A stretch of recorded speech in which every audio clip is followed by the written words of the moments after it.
At a graduate level, I think that resources become a conversation point, So like the different departments at the graduate level, they're funded differently. And if they're not overly popular, you find that they don't have the resources that other schools that do have the funding have.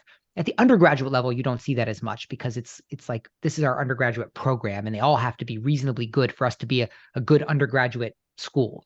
So now, as it relates to like what's that experience like at a liberal arts college versus national research, um, I think Quentin was right on. It's your flavor. I think it would be silly to say um, that you don't have significant research opportunities at a liberal arts college because you could argue that you have more because the faculty are going to be more hands-on with you. And like the first college I ever worked at was a very small school, not overly selective.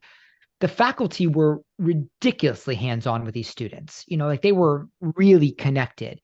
And as the research and that's kind of a combination of like the research that these faculty members were doing with students, like these faculty members weren't at the level where they were creating their own original research. So they were okay with working with undergraduate students on more junior level stuff and doing it hand in hand. At a top tier university, they're working on original research findings, and so like the idea of hand holding an undergrad is just not overly compelling to them. So at a small liberal arts college, like the faculty are hired as teachers, and at top tier ones, they might be capable of doing original research, but they have in essence decided that that's not what their passion is. They want to work with students more so.